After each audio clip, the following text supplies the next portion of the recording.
Well, good morning, everyone. Happy Friday morning to you, and welcome back to Morning Musings here on Now TV. I appreciate so very much you being with me. And listen, if you're new to the channel, let me ask you that you please subscribe and like to help our channel continue to grow. Now, that's on YouTube, obviously, but we continue to grow. We continue to hear from more and more brand spanking new people. I was sharing with someone just the other day that almost 90% or more of our book sales currently are from brand new people that I've never heard of before, period. And that's exciting. That tells us that people are watching, people are listening, people are learning, and people are excited about the message of fulfillment.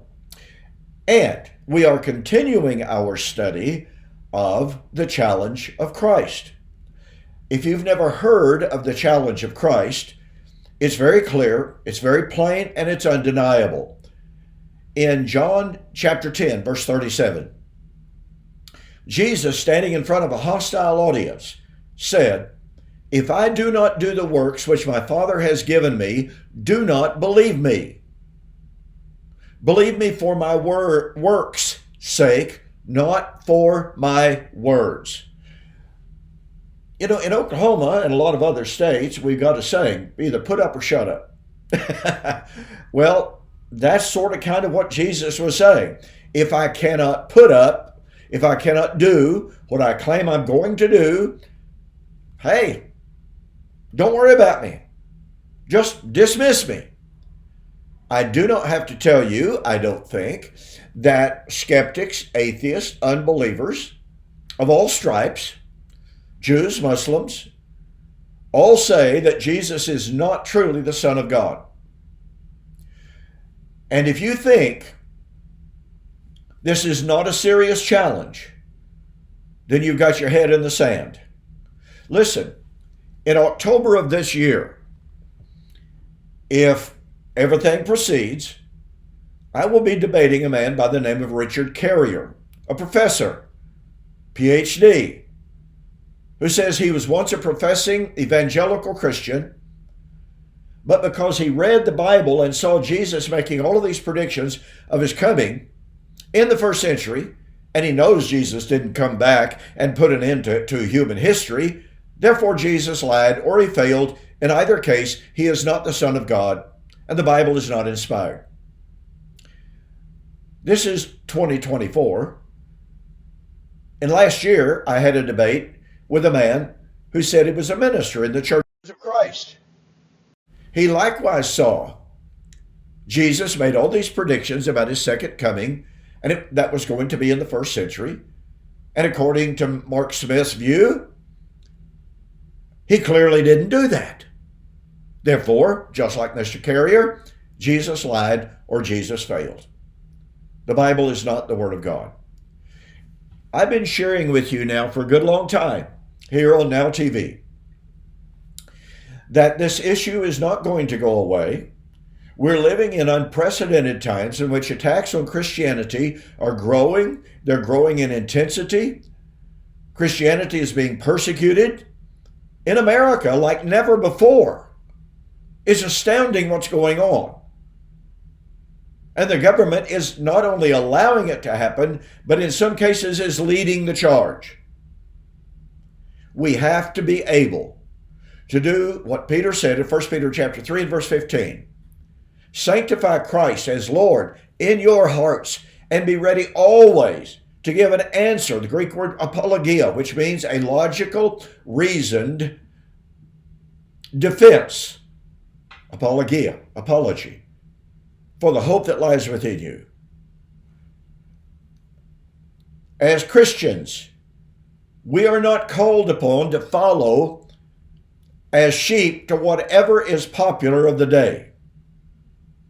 We are called upon to be able to present the message of Jesus Christ to an unbelieving world in spite of opposition, and to be able to answer the opposition in such a way that in some cases, in many cases, to bring that opposition into the obedience of Christ. 2 Corinthians chapter 10, verses 1 through 3. So I'm trying to equip us to answer the challenge of Christ. One of the things that I've been doing is examining 2 Peter chapter 3, because after all, 2 Peter chapter 3 said the day of the Lord will come as a thief in the night, in which the earth and the elements that are therein shall be burned up. Well, look around, we're told. Earth hasn't been burned up. The elements are still here. I mean, after all, anybody that's taken biology or a science class, they can go and they look up the constituent elements chart, right? Elements haven't been burned up. No, Christianity is just crazy. Peter's prediction obviously failed. Because after all these Christians tell us we're in the last days, and that's what Peter was talking about, that the Lord was going to come in the last days. He clearly hasn't come. Therefore, the Bible is wrong. I want you to listen to me very, very, very carefully. Remember what the challenge of Christ is. If I do not do the works that the Father has given me, don't believe me. Don't believe me for my words, believe me for my works. Okay? Jesus predicted his coming. That was to be in the last days, at the end of the age. Matthew 13, 39 and 40. Okay? Peter said it would be in the last days, that the day of the Lord would come. Got that? Skeptics tell us the day of the Lord has not come. We're supposed to be in the last days according to Christianity. Listen carefully. Folks, if we are not in the last days, then the skeptic's argument against Christ, against the Bible, disappears. Do you catch the power of that? If we have misidentified the last days as the last days of time, the last generation of time, or the entirety of the Christian age, as I once believed it was, if we misidentify the term the last days as referent to anything regarding the end of the Christian age, then the skeptics have an argument. Because after all, the Lord would come in the last days, meaning it would come in the last days of the Christian age. But if biblically, the last days are to be properly identified as the last days of Old Covenant Israel's existence, as a covenant people, as a theocracy. If the last days is reference to Israel's last days, not the church's last days, and not the end of time, then the skeptic, the atheist, the Muslim, the Jew, all lose their argument. The only thing that they can then say is, well, okay, Christ was supposed to come at the end of the Old Covenant age. But look, earth is still here. This is when we can, point number one, they've already conceded, at least 50% of their challenge. They've conceded about 50% of their argument. The only thing that then remains is they must be able to prove absolutely, definitively, and folks, this is where the modern church and the church through the centuries has made such a horrible, horrible mistake. Pardon me. The church has agreed with the world and with the skeptics that Jesus predicted he was going to come and destroy heaven and earth. The church has even said, historically, it will occur at the end of the Christian age, at the end of the church age.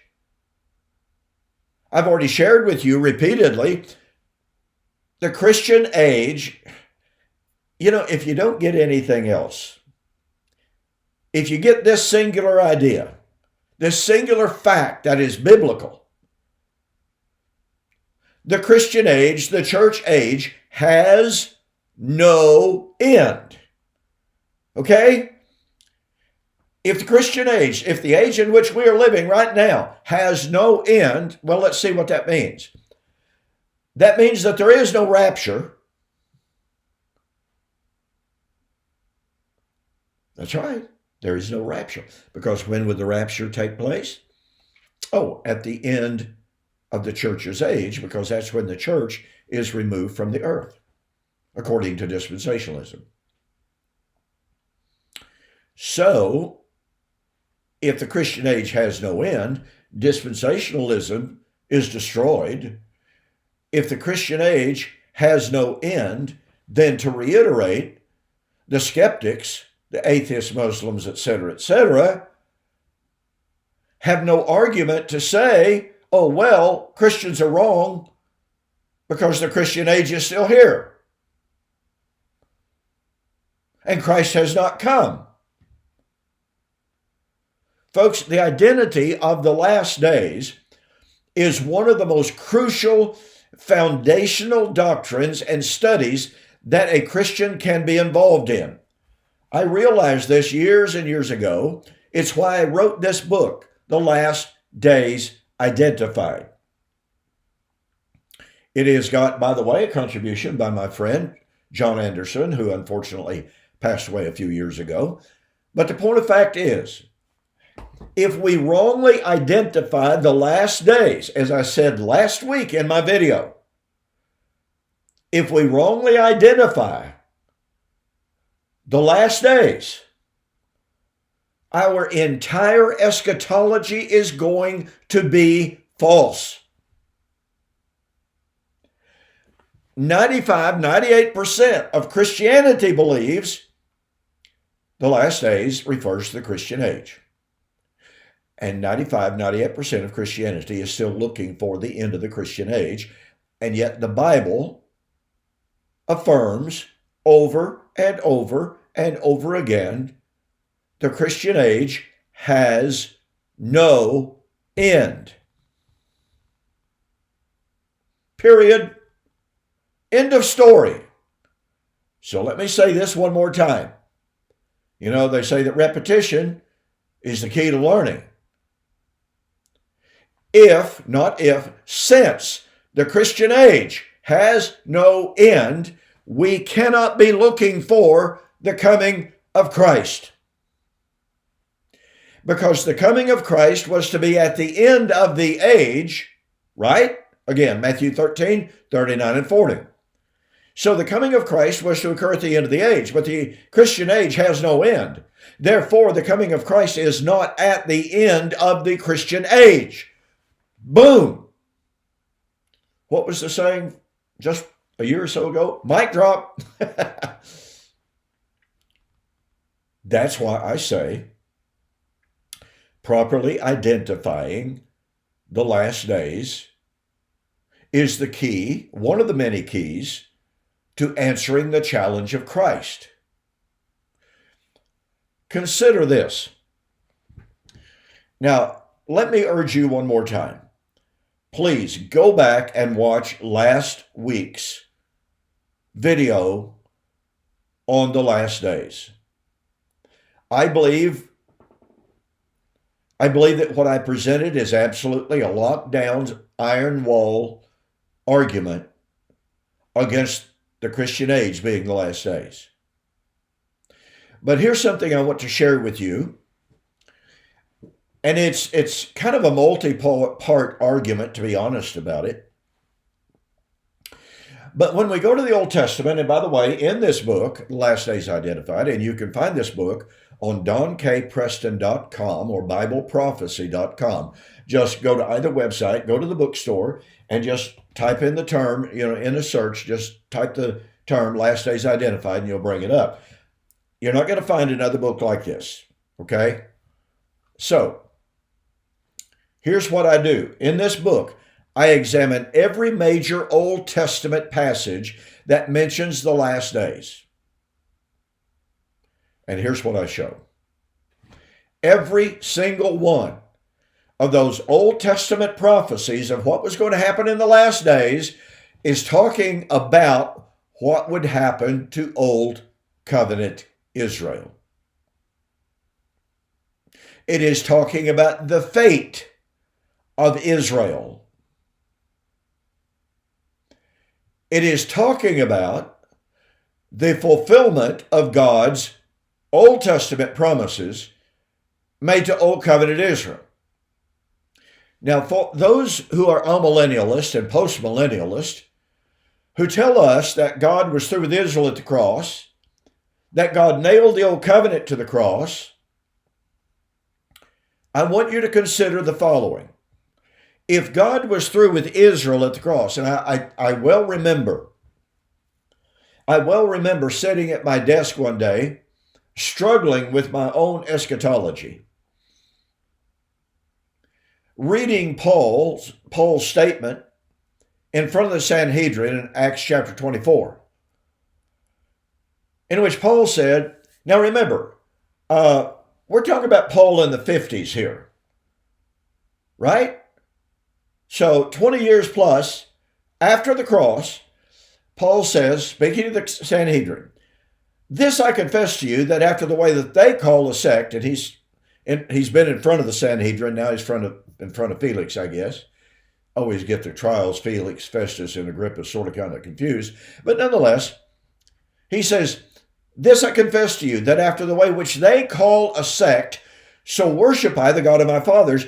Now watch this.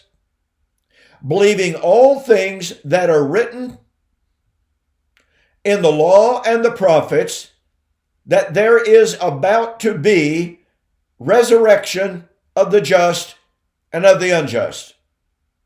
And I'm sitting there and I read that, and you got to remember, I was raised as a fifth generation member of the amillennial world, believing that God was through with Israel at the cross, believing that God nailed the Old Covenant to the cross. And my world crashed in on me. I sat there and I asked myself the question, if God was through with Israel in the Old Testament at the cross, how could Paul be affirming on trial for his life that his eschatological hope was nothing but the hope of Israel found in Moses and the law and the prophets? Paul, you silly thing, you. Don't you know that in just a couple of years you're going to write to the Colossians and tell them that God nailed the law to the cross? That's a popular view, but it's flat dead wrong.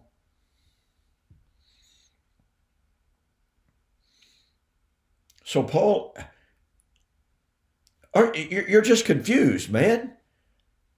How could you be saying God nailed the law to the cross? And then here in Acts, you're saying, I'm looking for the fulfillment of Moses, the law, and the prophets. And he said the same thing in Acts chapter 26, verse 21, as he's still on trial. And he said, now having obtained help from God, I stand before kings and before governors and before all those in authority, saying no other things than what Moses, the law, and the prophets said should happen, that Christ should be the first to be raised from the dead, and that light and life should be given to the Gentiles.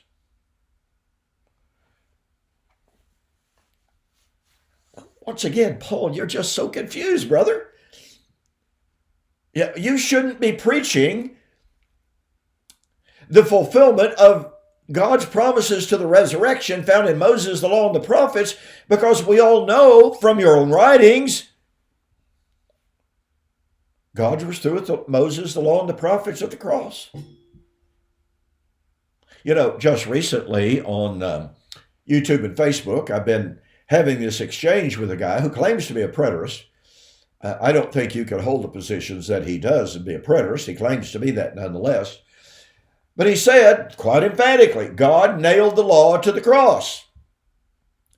Well, I pointed out that in Colossians chapter 2, 16 and 17, Paul, writing to Gentile Christians who were being forced to keep the law of Moses, including the feast days, to be saved, Paul says, let no man judge you in respect of new moons, feast days, and Sabbaths, which are present active indicative, shadows of the good things that are about to come. So I posed the challenge to this gentleman. I said, if God was through with the old law, if he nailed the law to the cross, then how could he say that the feast days were still shadows of the good things that were about to come? Well, he didn't answer that for a good little while. And then finally, after I pressed him over and over and over again, he finally said, I don't deny that those things were shadows. But the good things that those feast days foreshadowed, the rapture, deliverance from the Neronian persecution, etc., was all fulfilled in AD 66. He said, I don't have a problem here. And I wrote back, you have a severe problem.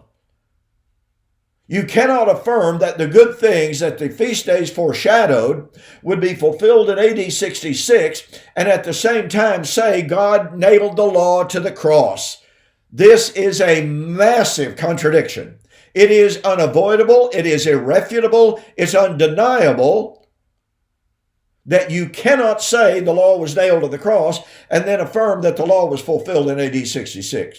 Sorry, that's a massive self-contradiction. Now, do you see the train coming, ladies and gentlemen, in regard to the last days? All right? Paul, long after the cross, long after Pentecost, was still affirming the validity of the law. He was still affirming the validity of the feast days. Pretty obviously. And by the way, when I pointed out the present active indicative and the future tenses there in Colossians chapter 2, he said, Preston, you just don't know anything about the biblical narrative. All you can do is go to a passage here and a passage there and pick out a word, pick out some Greek tenses and build your case on them. Oh, so it's wrong to build our case on Greek words and Greek tenses. Do you see a problem here? What this fella claims, based upon his rendering of the text in Colossians 2, he renders that in the past tense. Nailed it to the cross. See? Past tense. But unfortunately for him, Paul's not talking about the law being nailed to the cross in Colossians. He's talking about nailing the debt incurred through violation of the law. Not talking about the law at all being nailed to the cross. Okay, so back to the point. This is so critical. Christ would come in the last days, right? Everyone agrees with that. But Paul, in talking about the judgment, the resurrection, which would be at the coming of the Lord, said those would be in fulfillment of God's old covenant promises made to old covenant Israel. Which means they would be fulfilled not at the end of the Christian age, which ostensibly has nothing to do with Israel and her promises, right? Amillennialist and postmillennialist? Okay. So here is Paul affirming the yet future, yet imminent fulfillment of God's old covenant promises made to old covenant Israel and foreshadowed in the feast days, by the way. That fundamentally demands, catch the power of this, that the judgment, the parousia, the resurrection, the new creation, would come at the end of Israel's old covenant, in her last days. Now, like I said, folks, this completely strips the skeptics, the atheists, the Muslims, the Jews. This strips them of their argument against Christ when they say, oh, Jesus said he was going to come back at the end of time. Well, no, he never said that. Period. You cannot find a text that ever speaks about the end of time. It's not there. And people say, oh, well, Peter's talking about the end of time in 2 Peter chapter 3. We're going to get there, so just hang on. We've got more on this.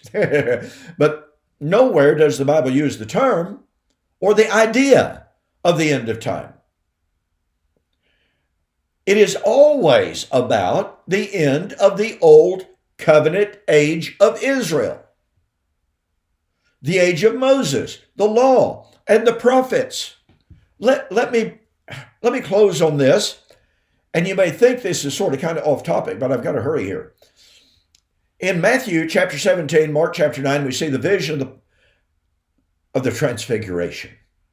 Marvelous, incredible, awe-inspiring vision, okay? Peter in 2 Peter chapter 3, I want you to follow me here. Peter in 2 Peter chapter 3 said, we have not followed cunningly devised fables when we made known to you the parousia, the power and the parousia of Jesus Christ. That's known as a Hendiades. It's the powerful parousia of Jesus Christ. For we were eyewitnesses of his glory, for we were with him on the mount. So Peter is saying that on the Mount of Transfiguration, they saw a vision of Christ coming, his parousia. What did they see on the mount? They did not see a vision. Listen carefully, catch the power of this. They did not see a vision of the end of time. They did not see a vision of the end of the Christian age. They saw an end to the law, Moses, and the prophets. The passing of, the fading away of Moses and Elijah. That's the parousia. I'm out of time. See you next week.